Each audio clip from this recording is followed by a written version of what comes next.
I am Rev Bonnie, the community spiritual leader here at this center. And this month we are kicking off the topic of freedom in a world that works for everyone. And that idea of freedom. So as we celebrate the 4th of July this weekend, I'm sure that all over this country there are people, faith leaders, that will be speaking to this topic of freedom and that concept and what that means and what that is. And so I have to be honest with you that for me, in this context, the word freedom is one that I've had to reconcile and really work with. Because not only does the word freedom bring up for me the birth of this nation as we know it, but it also brings up for me the context of all those through history who have believed they had the freedom and the right to exert their power over others, to colonize, to conquer, and to do essentially what they wanted to and with others. And so having studied a lot about and having seen life through the eyes of or the perspective of those who were conquered and those that were oppressed, it is difficult sometimes for me to relate to this concept of freedom in this context. So that being said, I want to bring us into the present, where we are today, what we have today, this environment that we are in today, and our community in the here and now. And given where we are today, can we envision a world that works for everyone, where everyone experiences freedom? Can we see that and help then to create it? Last month we talked about creating mental equivalents. So what is your mental equivalent for freedom in a world that works for everyone? And do you have one? Have you even thought about that? What do we mean by freedom? As Larry asked me before the service started, to do what? The freedom to be what? And the freedom to do what, when, and how? How does one experience freedom in a world that works for everyone? And what does freedom in such a world look like? So let's start with where we have the most freedom right now, and that's in our minds. In our mind, we already have the freedom to imagine anything we want to.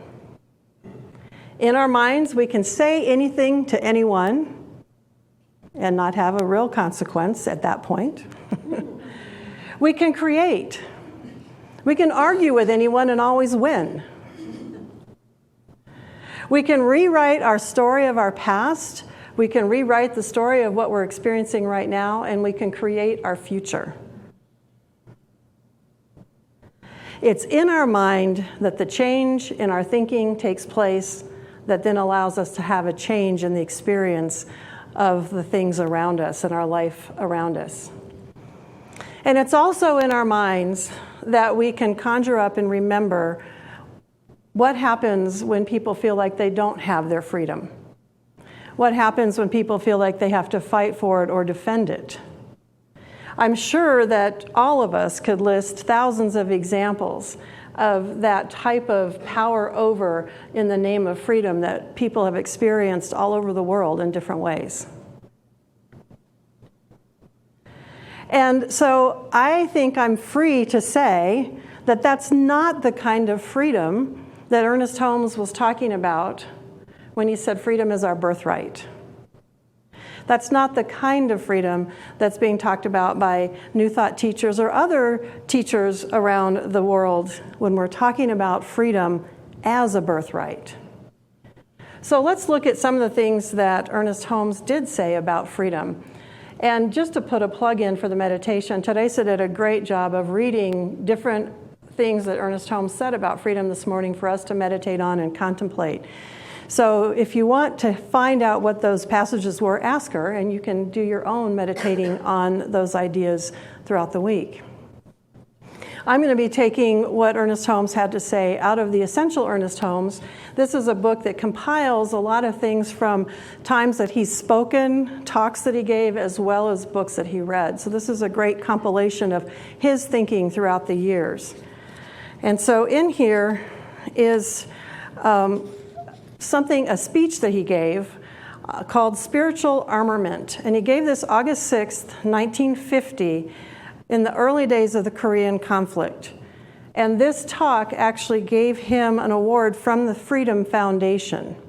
So of course I'm not going to read the entire thing to you, but I want to read to you what he had to say. He says, "But freedom is something that is won with difficulty and kept only through eternal vigilance.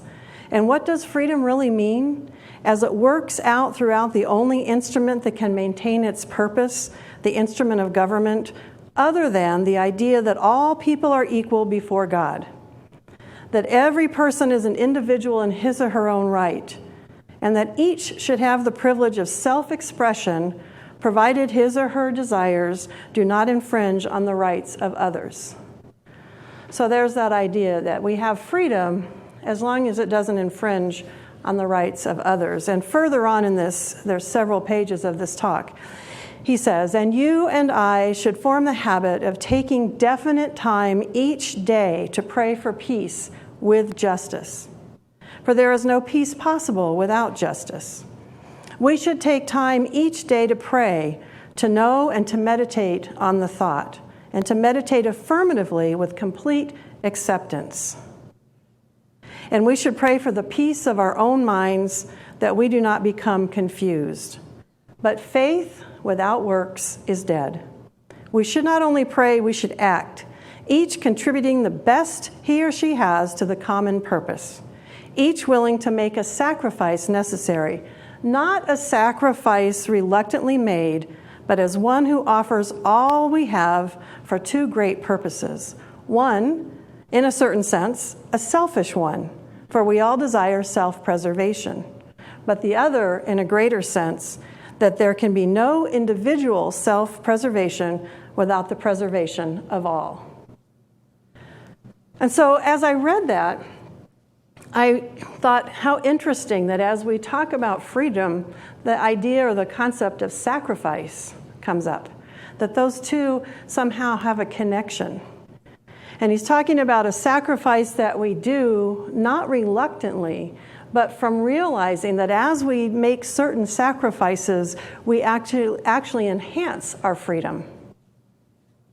And so it was interesting to me that I also then thought, I want to hear what other people have to say.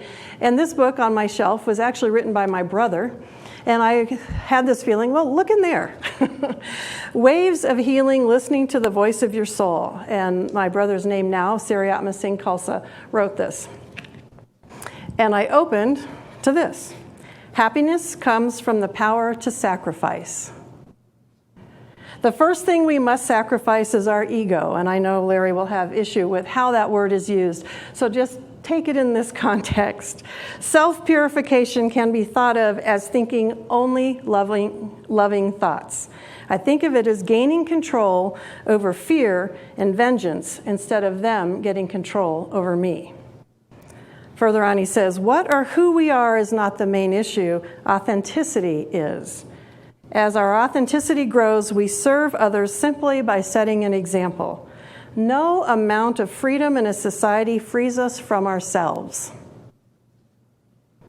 We enslave ourselves to the will of the ego, or whatever you want to call that.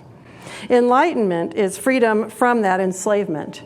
How a person acts when freed from their ego is set by the needs of the souls around them. Enlightenment occurs when we have developed the inner strength and courage to face our anger and fear and serve all life. So again, there's that idea of sacrifice, that we sacrifice our anger and our fear and move into a place of service in order to experience greater happiness and greater freedom. In this month's Science of Mind magazine, of course, the focus has a lot to do with this idea of freedom as well. And our community spiritual leader for all of the centers, Reverend Dr. Ken Gordon, talks about the difference between spiritual freedom and religious freedom. And he says, spiritual freedom is the ability to seek a higher power on our own terms. It is the ability to think, feel, and connect to that power for yourself without control from the outside. But further on he says, it's hard to be free when you cannot differentiate between the outer demand of society and the inner requirement of belief. So there's another interesting thing to consider, what it is we're looking at and how it is then that we actually gain freedom. How do we get that? How do we recognize our own ability to express freely, to have that expression of freedom in our life? Well, I'm sure all of us have heard the phrase, the truth shall set you free. Everyone familiar with that? The truth shall set you free. So does that mean then that I can say whatever I want as long as I'm speaking the truth, no matter whether my words cut or whether they create? No. Does that mean that I just always have to be really honest and in every moment speak exactly the truth of my mind and what's on my mind? Yes, no, yes, no. Well, I think being rigorously honest with ourself is very important, and it can be healing, and that's one of the tenets of the 12-step programs, is that we get rigorously honest with ourself. And then we get honest with someone else who has agreed to listen to us share what we need to share in order to be honest about things that have occurred in our lives, maybe the way we're feeling in the moment, things we might have done in the past. And we do that usually through the 12-step programs with a sponsor, someone who has already gone through this process and is open to hearing that lovingly and still loving us regardless of whatever we share. So that form of honesty can be very healing. And even within the tenets of the 12-step programs, though, there is a caution about getting honest with or going to someone to make amends and re-injuring them. That's not to be done. We take that into consideration and we find someone else that we can share that truth with so we don't re-injure another person. So there's that idea of freedom, truth, honesty, within the context of not hurting another person. Ken Gordon also in this same article speaks to that. He also says, the truth shall make you free. And then he says, the truth he is speaking of is your truth, your clarity, your authenticity, and what your resonance is. Spirituality is your individual connection with something bigger than ourselves. It generally involves a personal search for meaning and purpose in life, and therefore touches all humanity. So he did what I've often done and taken that phrase that says, the truth shall set you free, and moved it into your truth, or my truth shall set me free. And I think that can work. That can work. Like I've given the example, it can be a very healing thing. But I also think that the fact that it said the truth is important. It's talking about something bigger than just my truth and your truth. When it says the truth shall set you free, as I contemplated this, what I came up with is the idea that the truth of our being, who we are, is what can set us free. Because as we recognize and get more connected with the fact that we are God's spirit, life expressing, and so is everyone else, that truth can set us free, can create freedom in a world that works for everyone. As an expression of God, I am an expression of love. As an expression of peace, I bring about greater peace. As an expression or one with joy, I bring about greater joy. So as I become clearer about my truth of who I am and center myself in that, I become more freely able to express that. And that is what I am free to express. So how does this truth of our beingness then set us free? I think, like I said, it helps to ground us in who we are, and from that, our doing, because we often think of freedom as what we get to do as opposed to what we get to be. Our doing that comes from the freedom to be who we are is a whole different ball of wax, so to speak. What we do comes out of that knowingness of who we are. Ernest Holmes says in the Science of Mind text, to the one who loves much, much is given, much is forgiven. To the one who loves much, much is forgiven. And sometimes what binds us is some interaction with someone where either we feel we need to forgive them or we would benefit from forgiving them. We might not feel like we want to. Or we're in a situation where we wish they would forgive us, or we need to forgive ourselves. And so I started to see the forgiveness as that key to unlocking whatever is binding us within ourselves. And so that key is love. The ability to love more allows us then to forgive as we need to forgive, to allow in our own self-forgiveness. And on some level, I've heard people say they want to feel forgiven on a more universal level. And what we teach is that actually there is nothing to be forgiven. If you're one with God and God expressing, then that would be God forgiving God. But there's still a sense sometimes that people have that they want that higher power, they want that spirit, they want life to forgive them on a bigger scale. And so again, when Ernest Holmes says, to the one who loves much, much is forgiven, he didn't say they will all forgive you, or your past will forgive you, or you will forgive yourself. Just much is forgiven. A very general and open statement. And so I believe then that as we get in touch with who we are, we love more, we open to forgiveness on all levels more, whatever level we need that. Love and forgiveness then can soften any situation. And I think it usually gets us greater results. So the freedom that we have right now is to love and to choose how we are going to be in any situation. I get to choose whether I'm going to be and act from my truth. And that truth can set me free. I'm free to choose how to be. And so then no one can stop me from being in alignment with my truth and expressing my truth except me. And what I know about this world so far is I know this truth. I know that I'm always at choice, that I can always decide in any given situation how I want to behave, and I can behave from the truth of who I am. And in every situation, I will say, that would free me from a lot of things. And then sometimes things happen. Like a couple of Fridays ago when I had a conversation on the phone with several insurance companies that will remain nameless around my dental and health insurance and an issue that I became aware of totally by accident, that apparently I had been dropped from one of these services.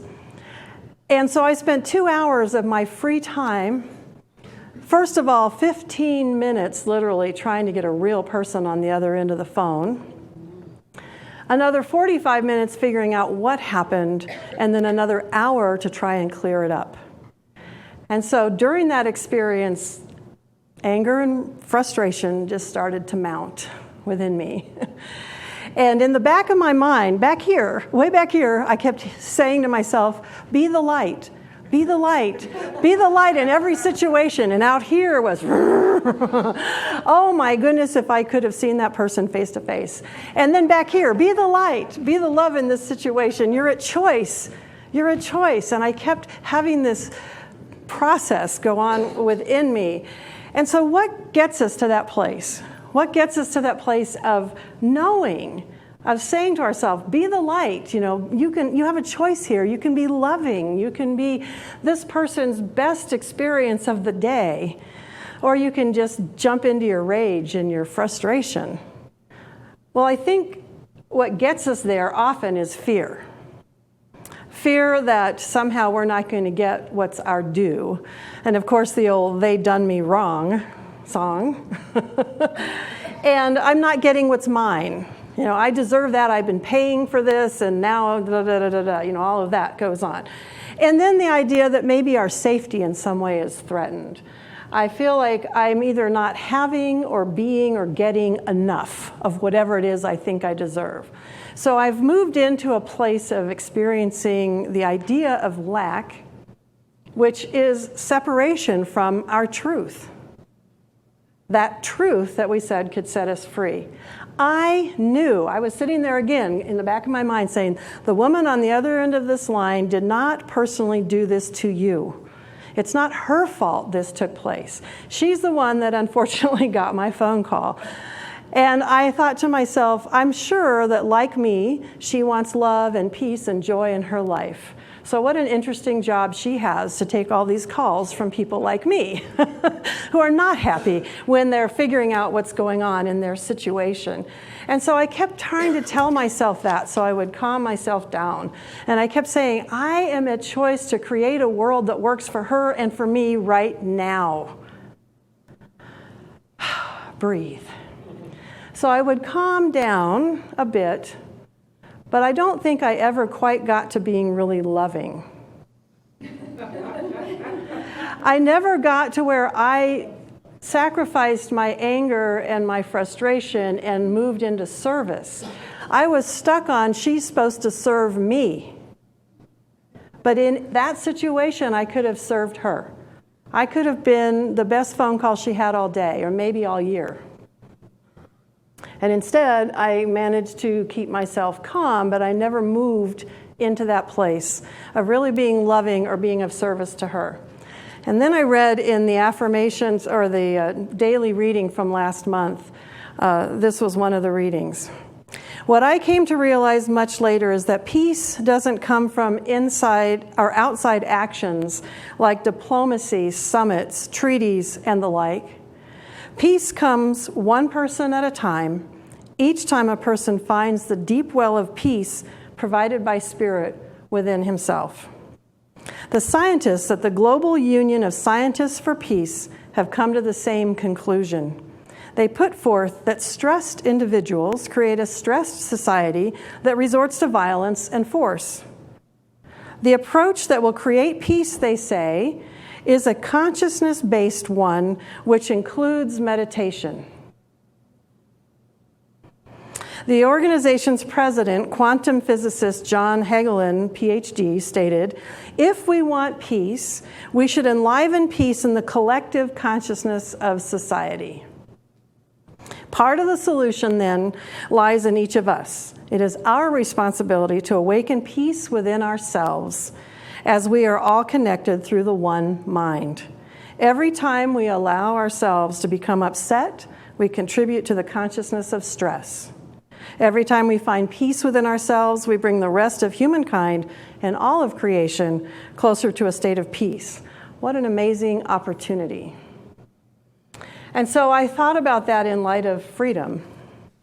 And I think it's the same, that as I align myself with the truth of who I am and allow myself to find that within me, then I can do my action from that place. I can create more peace. And of course, as I feel more peace, I feel freer.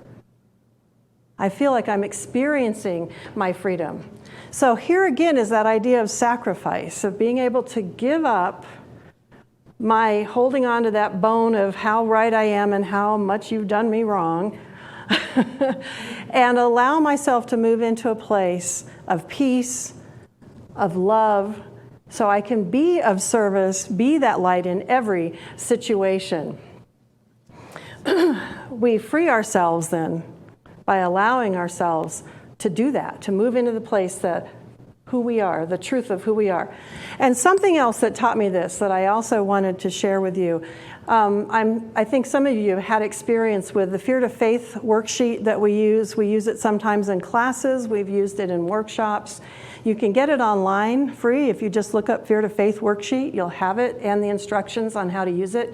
They did not copyright it so that we all had access to it. In that worksheet, what you do is you take a situation that you are not happy with in the moment or something that you would like to see shifted or changed. And as you work through the process on the worksheet, they ask you a variety of questions. So what's your word of hope? What's the thing that you want to experience? Is it peace, love, joy, happiness, abundance, whatever? What is your word of hope? And then what is your greatest fear in this situation that what could happen or what might happen? What is the greatest fear that you have given the situation the way it is today, given where you want to go? What is the greatest fear you have? The next question then is, when you experience that in your life, when you've experienced that thing that you fear, how do you react to it? What is your reaction to experiencing what it is that you fear? And then you move through some meditation and doing other things to envision both what you fear, where you want to go, and you end up with a prayer that you can say to help release that fear and that reaction to it. But the thing that I want to share with you from what I've learned doing that worksheet myself and seeing it done in a board retreat in Albuquerque and then also in other places is if you make a list then of all of those things that we fear and our reaction to them. If I want peace, and my reaction to somebody disturbing my peace is to yell at them to try and get them to stop, do I have peace? If I want connection and love, if I want to feel connected with people and loved, and yet I fear being abandoned, so instead of doing whatever it would take to connect, I withdraw, do I experience love and connection? If I want joy and happiness, but my fear is I'm not going to get what's mine or somebody's going to take something away from me. So I put I call them toys, whatever it is, my toys, my gifts, whatever it is, I put it away. Am I going to experience happiness and joy? So what I started to see is that whatever it is we do to react to our fear often creates more of exactly what it is we fear. It doesn't bring us what we want. And that's all, again, what's going on here. Our thoughts about it, what we're afraid of, this could happen, and then our reaction to that fear, and it just snowballs. So once again, I realized that I'm at a place of choice. That if I want something different, when I get that fear, I need to make a different choice. Bram talked last week about just pivoting. So I'm here and I'm feeling this, I want this, but I'm fearing this. All I have to do is pivot toward the truth of my being, who I am. And I think also pivot toward being love, bringing love into whatever that situation is. And all of those scenarios that I mentioned, if I brought love into it, if I brought love in to my concerns on all levels, I can shift it into experiencing more peace, more connection and love, and more joy and happiness. And to me, that's what creates freedom. And that's what we're free to do, is choose how we're going to deal with that feeling of fear that comes up in us and creates all that anger and rage and all that other stuff. So I think one of the most probably quoted passages out of the Bible is from 1 Corinthians 13, that whole section on love. And it describes what love is.